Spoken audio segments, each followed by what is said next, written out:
Blend modes are new to Pinnacle Studio 25 Ultimate and Plus, and are a fantastic tool for functional or creative effects. Blend modes allow you to control how the pixels on one clip affect or blend with any clips below. Blends can be used to easily remove white or black from a clip, such as a fire overlay, or a dust overlay, which in this case both have pure black backgrounds. Or use blend modes to make the white or black background of a logo transparent, and then add bokeh or light leaks to tie the logo into the scene. Let's demonstrate how this works in practice with this black to white diagonal gradient image over the top of this colourful clip. Blend mode is accessed from a clip's properties, so I'll double click the gradient clip, as this is the clip that I want to add some selective transparency to blend it with the clip below. Each blend mode works by comparing each pixel's color value with the color value of the same pixel of the clip directly below it, performing a mathematical calculation to see how those pixels should interact with each other, and to what level they should remain opaque or become transparent. Each blend mode is then basically a different mathematical equation. Multiply, as the name suggests, multiplies the top clip's color values with the color values of the clip below, so the resulting image will always be darker. That means that white, which has no effect when multiplied, will disappear or become transparent, and lighter shades will be semi-transparent, while black remains fully solid. We can see this in the white part of this gradient. It doesn't affect the clip below at all, but the black part of the gradient has no transparency at all.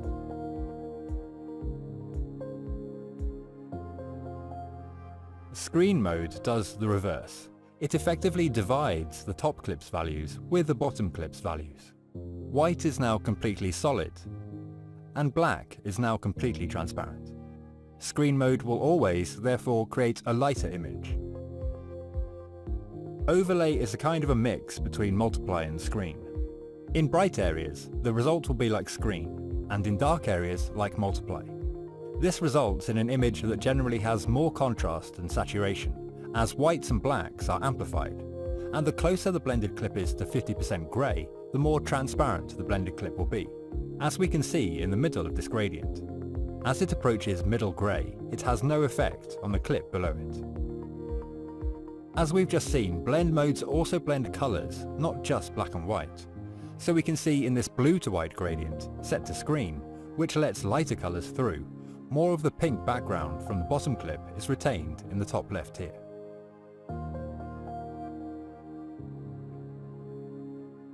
But if we set it to multiply, more of the darker blue from the blended clip comes through, as the blue is darker than the pink. The other blend modes are mostly variations on these three main categories, with more subtle differences. So how can we use blend modes for creative purposes? Here's a few examples. This clip holding the hand up to the sun is great to work with, as it's almost entirely contrast, near black and near white. With this motion graphic wormhole clip beneath it, I can add multiply to the top clip and replace the white with the wormhole.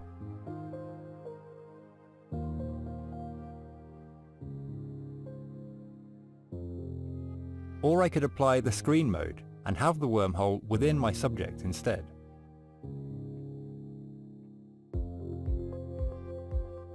The same principle works with this woman doing yoga and this sky and cloud background.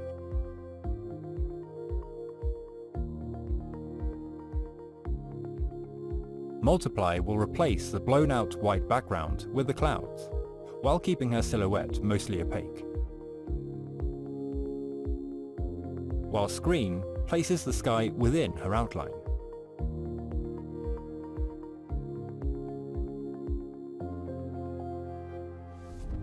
Blend modes also work really well with light leaks and bokeh clips, like this multicolored light clip on top of these two neon dancers. Because these dancers are on a pure black background, overlay works really well here. The light leak colours the dancers' suits as it moves across them.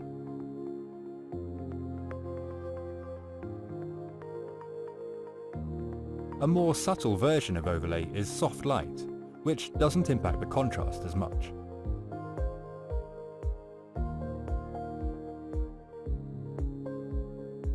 We can also use blend modes to get this double exposure effect.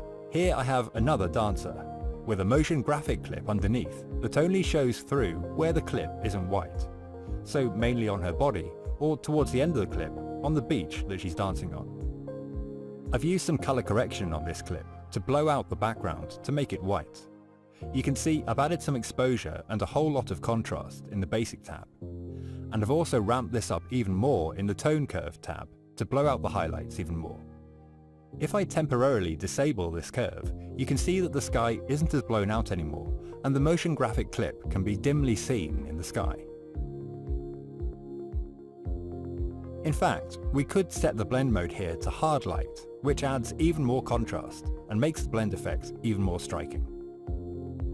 So it's often worth playing with the blending options to see which one will work for your clip, and with the color grading of your clips to enhance the blend mode you want to use.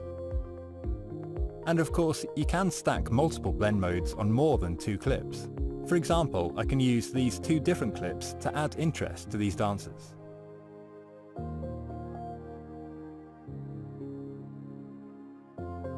The dancers were already performing against a white background when the clip was filmed, so I don't need to blow the highlights out to use screen mode on these gold-colored bands.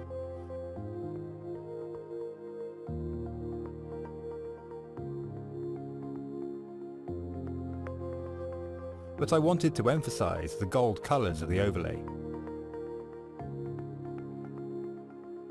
So I completely removed the saturation from the dancer clip so that it was black and white, and added a bunch of contrast so that my gold bands were more visible. I then paired these bands with an orange bokeh clip.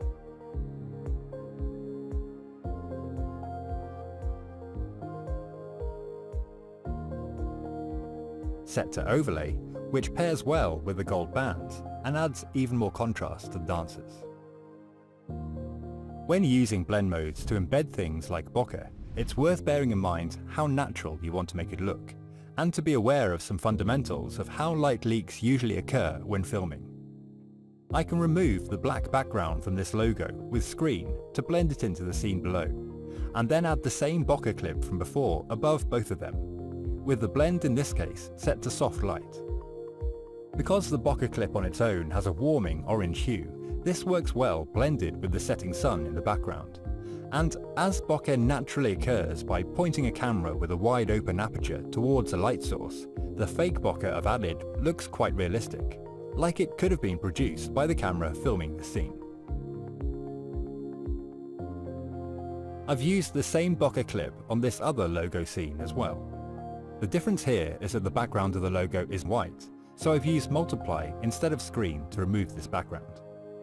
And I've set the blend on the bokeh to a more extreme blend, hard light, so that it recolors both the clouds clip and the logo, so that they look as if they're part of the same image.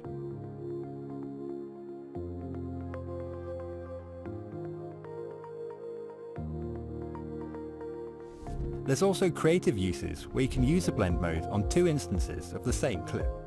I can change this nighttime northern light scene to effectively just display in the 6 primary colors: red, green, blue, cyan, magenta and yellow, with the hard mix blend mode.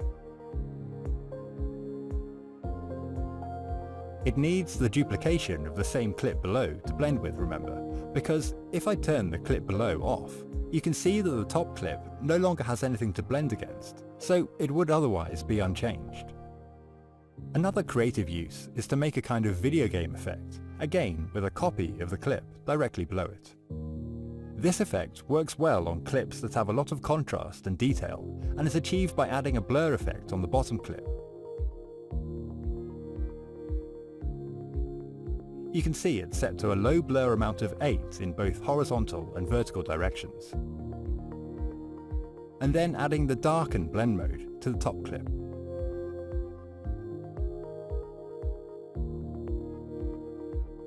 So have fun with the blending modes in Pinnacle Studio 25.